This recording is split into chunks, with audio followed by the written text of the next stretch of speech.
Hi friends, இன்றைக்கி நம்ம என்ன பார்க்க போகிறோம்னா கோதுமை மாவு போண்டா.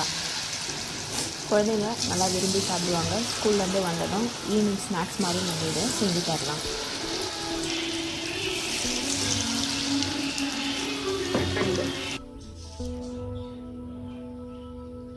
ஒரு பாத்திரத்தில் 1 கப்பு கோதுமை மாவு எடுத்துக்கோங்க. 1/2 கப்பு கடலை மாவு எடுத்துக்கோங்க. அதிலே ஒரு 1/4 கப்பு அரிசி மாவு சேர்த்துக்கோங்க.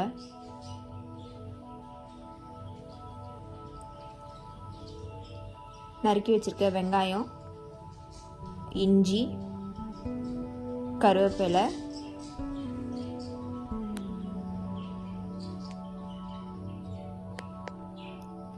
காரத்துக்கு உங்களுக்கு எவ்வளோ பச்சை மிளகாய் ஆட் பண்ணணுமோ அதை சேர்த்துக்கோங்க.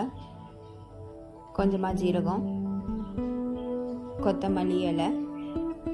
நான் எப்படி மெஷர்மெண்ட் எடுத்துருக்கனோ அதே அளவுக்கு நீங்கள் ஆட் பண்ணி செஞ்சிங்கன்னா நல்லா டேஸ்ட்டாக இருக்கும்.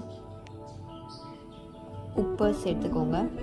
கொஞ்சமாக சோடா மாவு ஆட் பண்ணிக்கோங்க. ரொம்ப ஆட் பண்ண வேணாம், கொஞ்சமாக ஆட் பண்ணிக்கோங்க. எல்லாம் சேர்த்து நல்லா மிக்ஸ் பண்ணி எடுத்துக்கோங்க. தண்ணி எவ்வளோ தேவையோ கொஞ்சம் கொஞ்சமாக சேர்த்து நல்லா மிக்ஸ் பண்ணி எடுத்துக்கோங்க.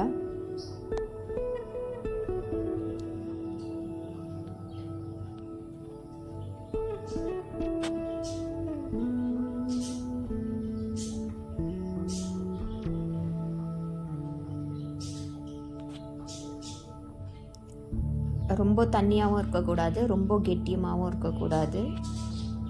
நார்மலாக போண்டா எந்த அளவுக்கு போடுவோமோ அந்த அளவுக்கு இருந்தால் போதும்.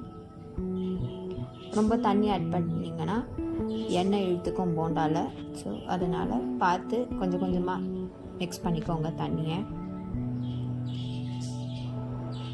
கடாய் சூடானதும் எண்ணெய் சேர்த்துக்கோங்க.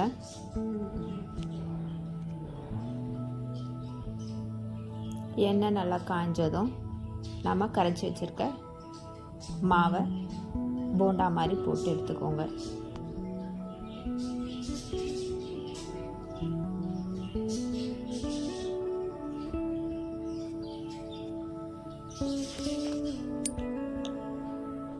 மேலே நல்லா கிறிஸ்பியாகவும் உள்ளே நல்லா சாஃப்டாகவும் இருக்கும். ஸோ கண்டிப்பாக ட்ரை பண்ணி பாருங்கள்.